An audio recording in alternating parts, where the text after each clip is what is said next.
Positive. Yes, Janaki is one of the famous singer who has sang more than 40,000 songs in different languages. She started her first song in Mysore, and second, her last song also was in Mysore. So though she was in Hyderabad, she loved to live in Mysore and have her last breath in Mysore itself. I have spoken to the family member. They decided that they want to respect her with the last this one in Mysore itself. So we are giving her a state honor. She was being given the 4 national awards by the President of India. So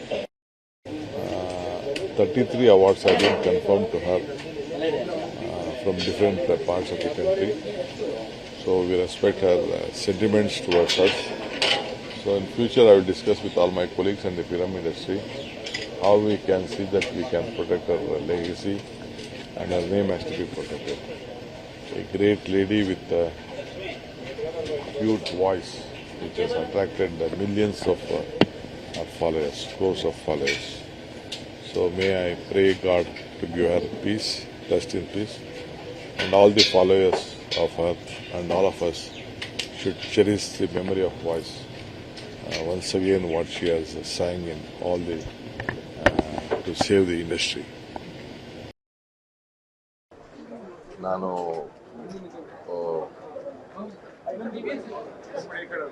ಇತ್ತೀಚಿನ ದಿನಗಳಲ್ಲಿ ನಾವು ಯಾವುದೋ ಒಂದು ಕಾರ್ಯಕ್ರಮಕ್ಕೆ ಜಾನಕಮ್ಮನ್ನ ಹೇಗಾದರೂ ಮಾಡಿ ಕರ್ಕೊಂಡ್ಬರ್ಬೇಕು ಅಂತ ಬಹಳ ಒಂದು ಆಸೆ ಇಟ್ಕೊಂಡಿದ್ದೆ.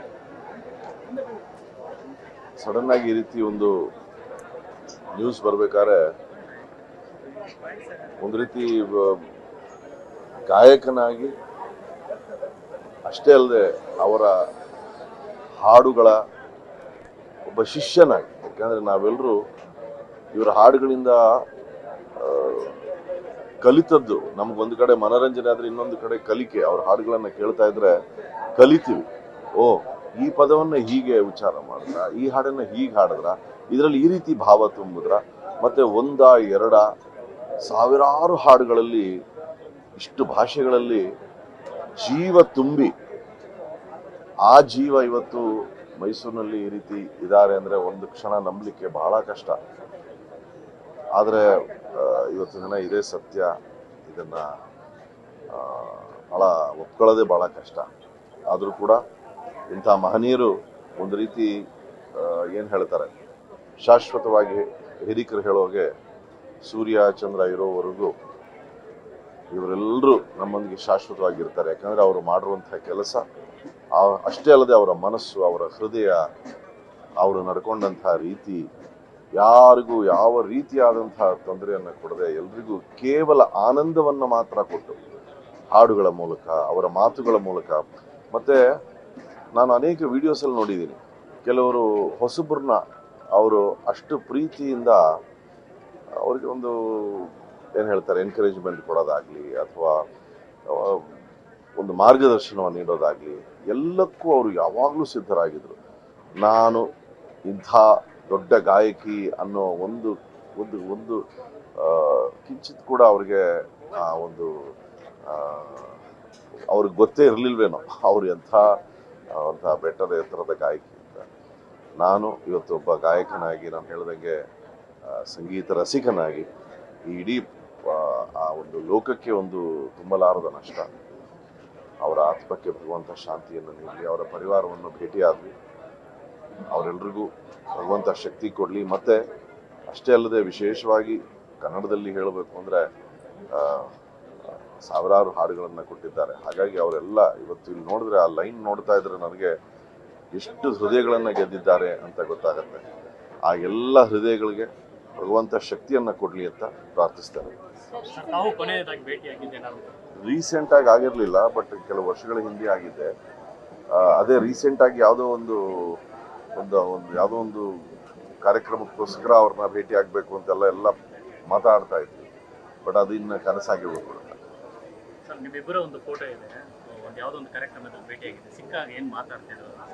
ಇಲ್ಲ, ಅವರು ಎಲ್ಲರನ್ನೂ ಪ್ರೀತಿಯಿಂದ ಮಾತಾಡಿಸೋರು. ಅಂದ್ರೆ ಅವರು ಎಲ್ರಿಗೂ ಪ್ರೋತ್ಸಾಹವನ್ನೇ ನೀಡೋರು.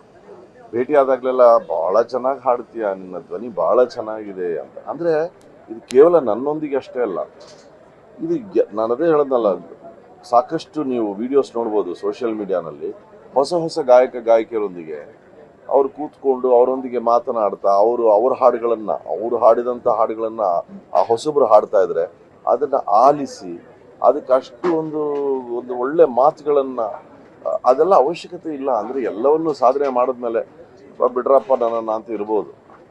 ಆದರೆ ಹಾಗಲ್ಲ, ಅವರು ಎಲ್ಲ ಹೊಸ ಗಾಯಕಿಯರಿಗೆ ಅಷ್ಟು ಪ್ರೋತ್ಸಾಹವನ್ನು ನೀಡ್ತಾ ಇದ್ರು. ಮತ್ತು ಕೆಲವು ವಿಡಿಯೋಸ್ ನಾನು ನೋಡಿದ್ದೀನಿ, ಅವರ ಸಮಕಾಲೀನರು ಕೆಲವರೆಲ್ಲ ಒಗ್ಗೂಡಿ ಕೆಲವು ಹಾಡುಗಳನ್ನು ಅದ್ರ ಬಗ್ಗೆ ಮಾತಾಡೋದನ್ನು, ಅಂದರೆ ಪ್ರತಿನಿತ್ಯ ಸಂಗೀತ ಹಾಡು ಅದರೊಂದಿಗೆ ಜೀವಿಸಿದ್ರು ಅಂತ ನಾನು ಭಾವಿಸ್ತೇನೆ. ಇನ್ನೊಂದು, ಅವರ ಹಾಡುಗಳನ್ನ ಇವತ್ತು ಕೂಡ ನೀವು ಕೇಳಿ, ಅದರಲ್ಲಿ ಅದು ಯಾವುದೇ ಭಾವ ತುಂಬಿದ್ರು ಅದರಲ್ಲೊಂದು ಮಾಧುರ್ಯತೆ ಏನಿರುತ್ತೆ, ಆ ಮಾಧುರ್ಯತೆ ಅದು ಕೇವಲ ಅವರ ಕಂಠದ್ದಲ್ಲ, ಅವರ ಹೃದಯದ ಮಾಧುರ್ಯತೆ. ಅದು ಅವರ ಹೃದಯ, ಅವರ ಮನಸ್ಸಿನ ಮಾಧುರ್ಯತೆಯನ್ನು ನಾವು ಕೇಳಿದ್ದೇವೆ. ಆ ವ್ಯಕ್ತಿ ಇಲ್ಲದೆ ಹೋದರೂ ಕೂಡ ಆ ಕಂಠ, ಆ ಮಾಧುರ್ಯತೆ, ಆ ಹೃದಯ ನಮ್ಮೊಂದಿಗೆ ಶಾಶ್ವತವಾಗಿ ಇರುತ್ತೆ ಅಂತ ನಾನು ಭಾವಿಸ್ತೇನೆ.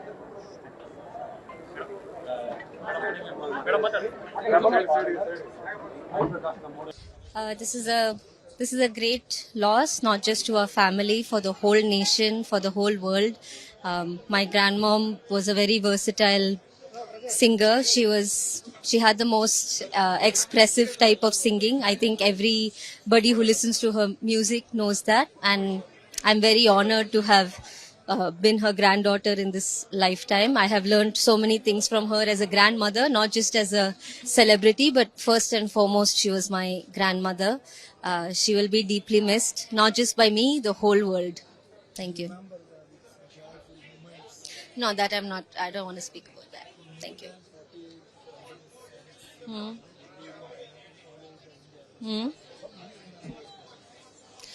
I remember her as a kind, gentle, wonderful person who was kind to animals.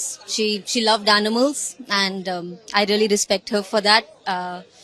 So yes, she was so down to earth and humble. Anybody who meets her will tell you the same thing. She will be greatly missed, but forever she will live on through her music. So we only have that now.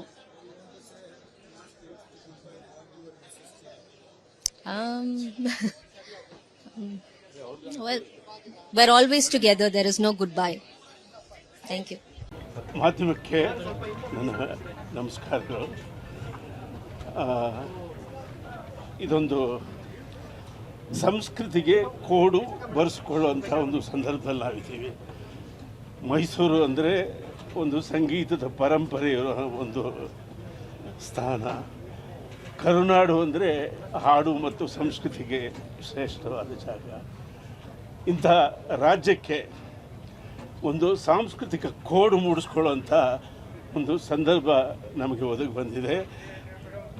ಸುಮಾರು 5-6 ವರ್ಷಗಳಿಂದಲೇ ಜಾನಕಮ್ಮವರು ನನ್ನ ಕಡೆಯ ದಿನಗಳು ಕರುನಾಡಲ್ಲಾಗಬೇಕು, ಅದರಲ್ಲೂ ಮೈಸೂರಲ್ಲಿ ನಾನು ಇರಬೇಕು ಅಂತ ಅವ್ರು ಆಸೆ ಪಟ್ಟಿದ್ದರು. ಇಬ್ಬರು ಶ್ರೇಷ್ಠ ಗಾಯಕರು ಈ ಕರುನಾಡನ್ನು ಅಷ್ಟು ಮೆಚ್ಚಿದ್ದಾರೆ. SPB ಅವರು ಕೂಡ ನಾನು ಮುಂದೆ ಹುಟ್ಟಿದ್ರೆ ಕರ್ನಾಟಕದಲ್ಲಿ ಹುಟ್ಟಬೇಕು ಅಂತ ಆಸೆ ಪಟ್ಟಿದ್ದಾರೆ. ಈಕೆ ಕೂಡ ಮರುಜನ್ಮದಲ್ಲಿ ನಂಬಿಕೆ ಇತ್ತೋ ಇಲ್ಲೋ ಗೊತ್ತಿಲ್ಲ, ಅದರನ್ನೇ ಕಡೆ ದಿನಗಳು ಮೈಸೂರಲ್ಲಿ ಇರಬೇಕು ಅಂತ ಆಸೆ ಪಟ್ಟು ಅವರು ತಮ್ಮ ಶಿಷ್ಯನ ಒಂದು ಫಾರ್ಮ್ ಹೌಸ್ನಲ್ಲಿ ವಾಸ ಮಾಡಿದರು. ಈಗ ಅವರದು ಪರಿಪೂರ್ಣ ಗಾಯನ, ಸಂಪೂರ್ಣ ಜೀವನ, 88 ವರ್ಷಗಳ ಒಳ್ಳೆಯ ಜೀವನವನ್ನು ಅವರು ಕಳೆದಿದ್ದಾರೆ. ನಾನು ಮೈಸೂರಿನ ಉಸ್ತುವಾರಿ ಸಚಿವರಾಗಿರ್ತಕ್ಕಂಥ ಯತೀಂದ್ರ ಸಿದ್ದರಾಮಯ್ಯನವರಿಗೆ ಈ ಮೂಲಕ ಒಂದು ಮನವಿ ಮಾಡ್ತೀನಿ. ಅವರು ದೈವಭಕ್ತರು, ಎರಡನೇ ಮಾತಿಲ್ಲ. ಜಾನಕಮ್ಮನವರು ಕೂಡ ದೈವಭಕ್ತೆ. ಸಂಗೀತಕ್ಕೆ ಸಕಲ ದೈವಗಳು ಮಾನ್ಯ, ಸಂಗೀತಕ್ಕೆ ಸಕಲ ದೈವಗಳು ಮಾನ್ಯ.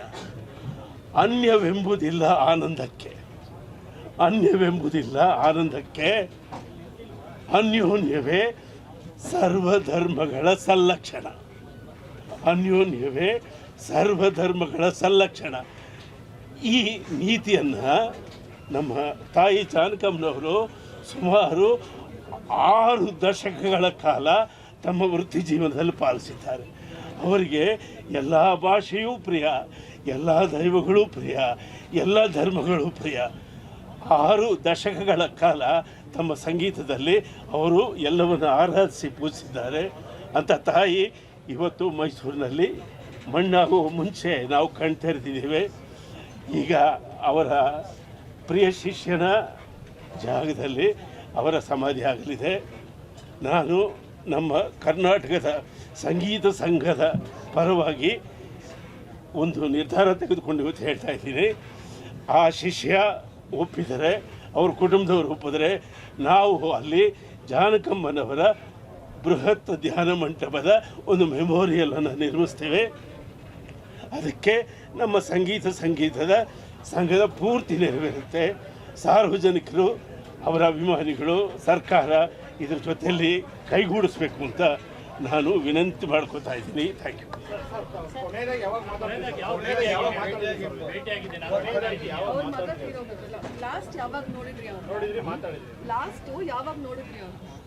ಇತ್ತೀಚೆಗೆ ಅವರ ಮಗ ತೀರ್ಕೊಂಡ, ಆಗ ನಾನು ಬಂದಿದ್ದೆ. ಅವ್ರ ಜೊತೆಯಲ್ಲಿ ಕಾಲ ಕಳೆದು ಹೋದೆ.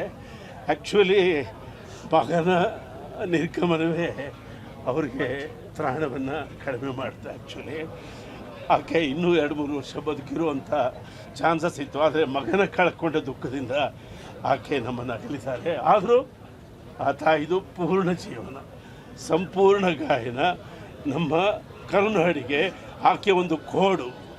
ಆಕೆಯ ನೆನಪನ್ನು ನಾವು ಒಂದು ಧ್ಯಾನ ಮಂಟಪದ ಮುಖಾಂತರ, സംഗീത ಶಾಲೆಯ മുഖാന്തര ಮುಂದಿನ പീಳಿಗೆ ರವಾನಿಸೋದು ನಮ್ಮೆಲ್ಲ കർത്തവ്യ.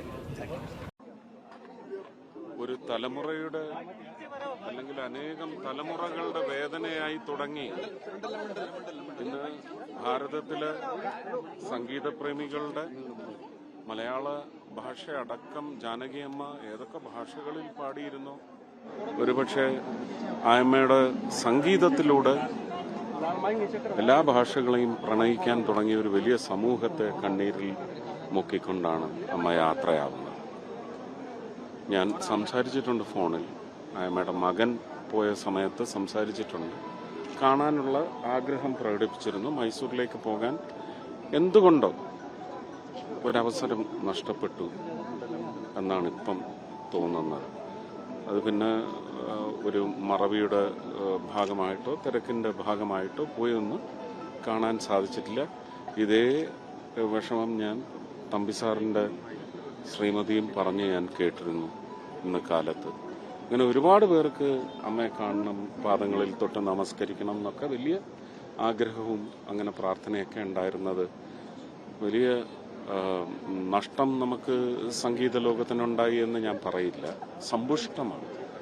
ഇപ്പോഴും ഈ കാലത്തിൻ്റെ സംഗീതം ആയമ്മയുടെ ഒരു ശബ്ദത്തിലും ശബ്ദ സൗകുമാര്യത്തിലും മാധുര്യത്തിലും ആയമ്മയുടെ റെൻഡിഷനിലെല്ലാം, ഒരുപക്ഷെ ശാസ്ത്രീയ സംഗീതം പഠിച്ചിട്ടില്ലാത്ത ആൾ എന്ന നിലയ്ക്ക് ഒരുപക്ഷെ ദാസേട്ടൻ പോലും ഇത്രയധികം മതിപ്പ് നൽകുന്ന വളരെ വിരളം ഗായികമാരും ഗായകന്മാരുമാണുള്ളത്. ദാസേട്ടൻ്റെയൊക്കെ ഒരു സങ്കടം കാണുമ്പോഴാണ് നമുക്ക് കൂടുതൽ സങ്കടം. SPB വലിയ നഷ്ടമായിരുന്നു. ഇപ്പോൾ ജാനകിയമ്മ, നമുക്കൊരു വലിയ പാരമ്പര്യത്തിൻ്റെ കണ്ണികളെല്ലാം ഇന്ന് ദൈവത്തിൻ്റെ മടിയിൽ എത്തിപ്പെട്ടിരിക്കുന്നു എന്ന് മാത്രം സമാധാനിക്കാം. എല്ലാവിധ ഈശ്വരാനുഗ്രഹവും ജാനകിയമ്മയുടെ ആത്മാവിനുണ്ടാവണം. ഭയങ്കര ഒരു ദൈവികമായ സാന്നിധ്യം കൂടിയായിരുന്നു. സ്പിരിച്വലി വളരെ ഔന്നത്യം പുലർത്തിയിരുന്ന ഒരു അമ്മയായിരുന്നു. സ്നേഹം മാത്രമായിരുന്നു. ആ സ്നേഹം മരിക്കാതെ നിലനിൽക്കുമെങ്കിൽ അമ്മയും നമ്മളോടൊപ്പം ആ സ്നേഹം സ്വീകരിക്കാൻ ഈ മണ്ണിലും വെണ്ണിലും ഒക്കെ ഉണ്ടാവും. Sir, one in English, please. Little bit. Minister For Oriya, agency. For agency. My flight is minister ഒറ്റ ഇൻസ്റ്റിറ്റ്യൂഷനും ഇല്ല. നിയമപരമായി നിയമപരമായി അത് പ്രൊസീഡ് ചെയ്യുന്നുണ്ട്. അതിനുള്ള സമയം ഞങ്ങൾക്ക് കോടതി തന്നിട്ടുണ്ട്. അതിന് മേലെ നിങ്ങളുടെ അവകാശവും നിങ്ങളുടെ അംഗീകാരവും നിങ്ങളുടെ പെർമിഷനും ഒന്നും ഞങ്ങൾക്ക് ആവശ്യമില്ല. കൃത്യമായിട്ടാണ് അതിന്റെ വഴിയെ പോകുന്നത്.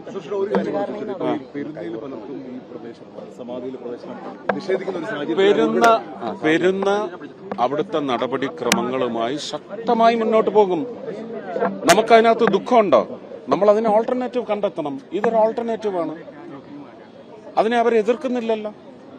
പെരുമയെന്ന് പറയുന്നത് മന്നത്ത് അപ്പൂപ്പന്റെ നാമത്തിൽ സ്ഥാപിക്കപ്പെട്ട ഒരു മഹത്തായ സ്ഥാപനമാണ്. അത് നിങ്ങൾ ആഗ്രഹിക്കുന്ന രീതിയിലേക്ക് നടത്തുന്നതിന് കാലം പ്രവർത്തിക്കും. ഓർഗാനിക് ആയിട്ടുള്ള കോസ്മിക് ലോ ഉണ്ട്. ആ കോസ്മിക് ലോ പ്രകാരം അതിന്റെ ശുദ്ധീകരണം എല്ലാം നടന്നോളും. അതിപ്പോ ഇരിക്കുന്നവർ നടത്തിയെന്ന് വരും. ആവുന്നില്ലേ? ഇലക്ഷന് ശേഷം വലിയ ശുദ്ധി നടന്നില്ലേ? ഇല്ലേ? അതുപോലെ വരട്ടെ. പക്ഷെ അതിനെ നമ്മൾ ഡൈല്യൂട്ട് ചെയ്യാനോ അതിന്റെ ശക്തി മറ്റു ചില ഉദ്ദേശങ്ങൾക്കായിട്ട് അത് തകർക്കാനായിട്ട് ഇറങ്ങണ്ട. അതിനേക്കാൾ അയോഗ്യമായ ഒരുപാട് കാര്യങ്ങൾ പുറത്തുണ്ട്.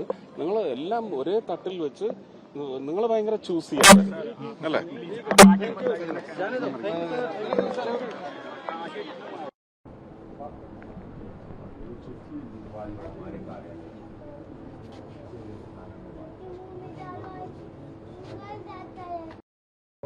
कैसे हैं पंडित जी आप? सिंगर एस जानकी की उम्र जो है 88 वर्ष की उम्र में उन्होंने अपना देह त्यागा है। ये नाइटिंगेल ऑफ साउथ भी कहा जाता है। बहुत बड़ी क्लासिकल सिंगर रही हैं। आपने उनको बहुत शास्त्रीय संगीत की उनकी ट्रेनिंग रही, वहाँ सिनेमा जगत की आवाज़ रही हैं।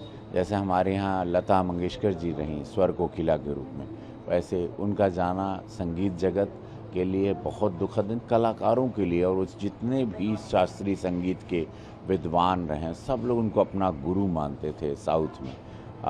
बड़ा दुखद। मैं महादेव से चाहूँगा उनकी आत्मा को शांति मिले और उनकी जगह अब कोई ले नहीं सकता, वो जगह हमेशा रिक्त रहेगी।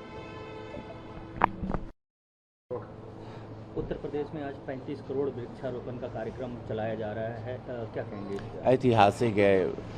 यशस्वी प्रधानमंत्री मोदी जी के दिशा निर्देश पर एक पेड़ माँ के नाम, जो कि हमारे लिए बहुत ज़रूरी है कि हम लोग कभी सोचते नहीं कि हम लोग अपना इलाज करा लेते हैं, हमारा शरीर बिगड़ता है, लेकिन धरती के शरीर की कभी कोई चिंता नहीं करता कि वो शरीर भी बीमार हो रहा है। उस पर न जाने कितने जुल्म हुए, जब बिल्डिंग बनती है कितना ड्रिलिंग मशीन है, ये है वो है, अनगिनत सड़कें बन रही है। विकास होना है वो ज़रूरी है, लेकिन विकास के साथ साथ पर्यावरण का भी बचाव। तो यही मोदी जी की सोच रही। यही पूज्य योगी महाराज जी ने आज बहुत बड़ा एक ऐतिहासिक 12 जुलाई का दिन चुना कि आज 35 करोड़ 5 सुबह शाम के 5 बजे तक 6 बजे तक अभी तक कुछ 7 करोड़ पेड़ लग चुके हैं सुबह से उत्तर प्रदेश में। शाम तक का टारगेट है महाराज जी का और पूरे प्रदेश के जनमानस का, संगठन का, कि 35 करोड़ पेड़ लगे और इससे बहुत अच्छा होगा। एक पेड़ माँ के नाम। मैं तो सभी से निवेदन करूँगा कि अगर माई का जन्मदिन बा तो पेड़ लगावा, त्यौहार बा, 30 त्यौहार बा, क्योंकि बर्थडे गिफ्ट में जाता रहा तो पेड़ दा। कोशिश यह रखा कि जहाँ भी रहे पेड़ के अपने जीवन में साथ दला। बड़ा बड़ा गिफ्ट दे से अच्छा एक बार बढ़िया पेड़ दे देबा तो बहुत अच्छा रही। हमके तो जितना गिफ्ट पेड़ का मिलला हम हमेशा के रखीला। हमके पेड़ बहुत पसंद हो। हमारी घर पे भी आप देखबा, या बम्बई के घर पे या दिल्ली के घर पे, जहाँ भी हमारे जौनपुर के घर पे हम पेड़ बहुत लगाईला। तो पेड़ एक है कि आपको बचाता है, आपको पर्यावरण देता है, ऑक्सीजन देता है, गर्मी से लेके बड़े बड़े जो प्रलय प्रकोप होता है वातावरण का, नेचर का, उसको भी बैलेंस करता है। तो ज़मीन की रक्षा पेड़ लगाना और उससे ज़्यादा है कि उसकी जिम्मेदारी लेना उसको वृक्ष बनाने की। तो जो भी लगाएं आप लोग उसको करें। आज 35 करोड़ पेड़ लगाएं, ऐतिहासिक दिन है और मैं यशस्वी प्रधानमंत्री मोदी जी को, पूज्य योगी महाराज जी को दिल से धन्यवाद देता हूं कि हमारे आने वाले बच्चों के भविष्य के लिए इतनी बड़ी सोच रखी है कि धरती को ये जो ज्वलित हो रही, देखिए ना 1 महीने बाद बरसात आई, पर्यावरण पूरा हिल चुका है। तो ये सब कुछ ज़रूरी है कि हम लोग इसको बचाएं और मैं आज के इस पर्यावरण के 35 करोड़ के पेड़ लगने के उपलक्ष्य में समस्त उत्तर प्रदेश को, गोरखपुर का सांसद रवि किशन प्रणाम करता हूँ, धन्यवाद करता हूँ और अब उसको बचाएं भी, संभाल के भी रखें। आपने मन से भी एक अपील की है लोगों को कि आपके जन्मदिन पे कोई उपहार ना दे के सिर्फ पेड़ हाँ, दे। तो कोशिश यह बाकी पूरा अगर सभी करी हैं तो बड़ा अच्छा रही कि पूरा पेड़ हो जाए और सब लोगों के ध्यान से रखिए, क्योंकि ज़्यादा चिंता भी नहीं, खाली महंगा कोनो गिफ्ट लेना और महंगा गिफ्ट देने का कोनो को मतलब नहीं बा। तो मैं तो यही कहूँगा कि सब लोग, आप लोग 17 जुलाई के जन्मदिन है हमारा, और एक भंडारा, एक सुंदर कांड के साथ एक भव्य भंडारा सोच रहे हैं, जहाँ पे प्रयास है कि 5 विधानसभा के मेरे सारे कार्यकर्ता आएँ और सभी लोग, महाराज जी हमेशा कहते थे ना ही खेला केहू के, तो ये बेर सबके पकड़ के खियाई। வாய்ஸ் சூட் ஆகணுமா, அது என்னன்னா அவர் ரொம்ப பாட்டுன்னா அவருக்கு உயிர், அது வந்து நம்ம எல்லாருக்கும் தெரியும். அந்த ஒரு இதில் பார்க்கும்போது நீங்கள் சொன்ன மாதிரி எந்த கேரக்டர் இருந்தாலும், எந்த சுச்சுவேஷன் இருந்தாலும், அது ஒரு sad situation, happy situation, romantic, அந்த வாய்ஸ் வந்து அப்படியே ஒரு ஒரு வித்தின் நோ டைம் உங்களுக்கு வந்து ஆமாம் இது அந்த சுச்சுவேஷனுக்கு கரெக்டான ஒரு குரல் நமக்கு மனசில் வரும். அண்ட் அது வந்து ஒன் அண்ட் ஓன்லி அம்மா தான் என்னென்னா. அண்ட் அது வந்து ஒரு மொழியிலும் கிடையாது, எத்தனை மொழியில் ஐ வாஸ் டோல்டு ஒரு 40,000 பாட்டுக்கு மேலே. அது வந்து ஒரு கடவுளோட ஒரு டிசிஷன் இருந்தால் தான் அந்த மாதிரி நடக்கும். இது நம்ம சாதாரணமாக இதெல்லாம் பண்ணுற விஷயம் கிடையாது. இது கடவுளோட ஒரு ஒரு காட்ஸ் கிரியேஷன். அது வந்து இன்னைக்கு we have to accept the reality, அவ்வளோதான். But we will celebrate her all our life. அவரோட பாட்டு மூலமாக அவர் நமக்கு கொடுத்த அந்த ஒரு நிறைய மெமரிஸ் இருக்குது, எல்லாருக்கும் மெமரிஸ் இருக்குது, எனக்கும் என்னோட பர்சனல் மெமரிஸ் இருக்குது. அவர் கூட இருக்கும்போது அவர் பேசினது எல்லாமே, அதெல்லாம் நாங்கள் வந்து செலிப்ரேட் பண்ணுவோம். இசை அப்படிங்கிறத கடந்து அவங்க ஜானகி அம்மா அப்படின்னாலே அன்பு அப்படிங்கிற ஒரு விஷயம் நினைச்சிருக்கு. இல்லை, அது அன்புக்கு தான் எல்லாரும் வந்து இப்போ நீங்கள் பார்க்குறீங்க, இவ்வளோ பேர் இங்கே வந்து லைனில் நிற்கிறாங்கன்னா வெறும் பாட்டு மட்டும் இல்லை, அன்பு தான். அந்த அன்பு அவரோட பாட்டில் வந்து நாங்கள் பார்த்தோம். அது வந்து சாஸ்வதமாக அது இருக்கும். அது வந்து நான் அதான் சொல்லிட்டு இருந்தேன், as long as music lives, this world lives, அம்மாவோட voice will live with us. ನಮ್ಮ ಜೊತೆ ಗಾಯಕ ವಿಜಯ್ ಪ್ರಕಾಶ್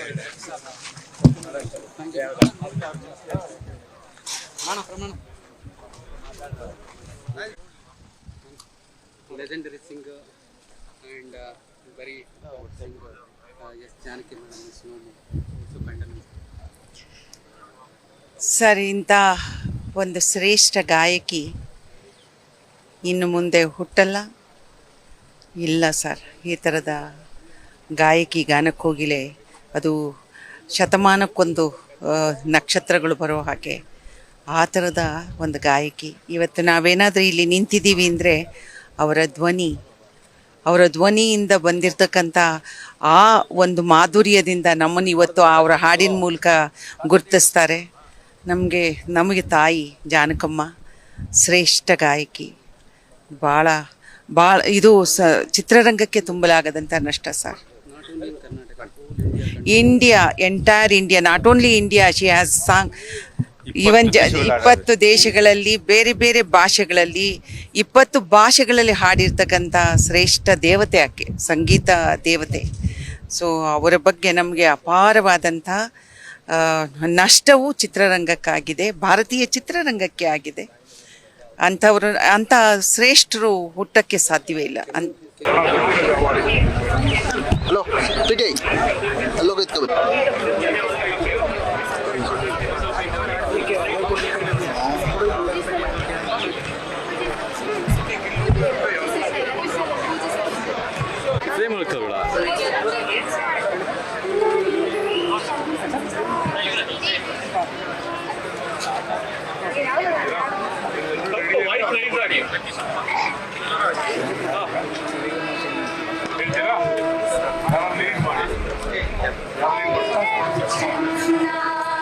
ಮುನಿದರು ಚನ್ನ ನಿನ್ನ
ಮಧ್ಯ ಹೋಗು ಚಿನ್ನ, ನೀನು ಹೈಟ್ ಕಡಿಮೆ ಇದೆ, ಮಧ್ಯ ಹೋಗು.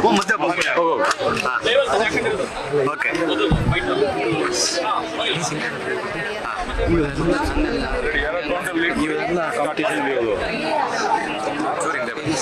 ಈ ಮಗುನ ಅದನ್ನೇ ತಗೋ.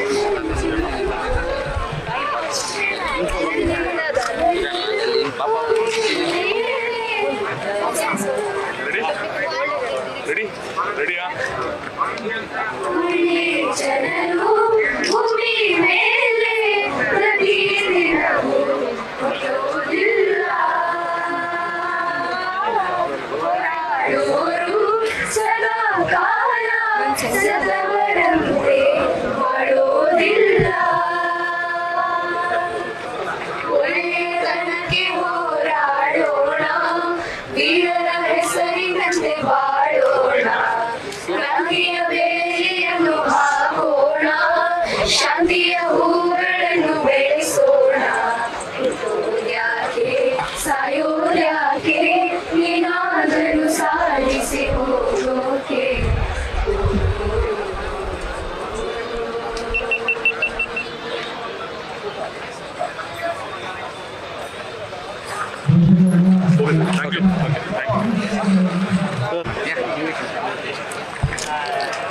ಕನ್ನಡದಲ್ಲಿ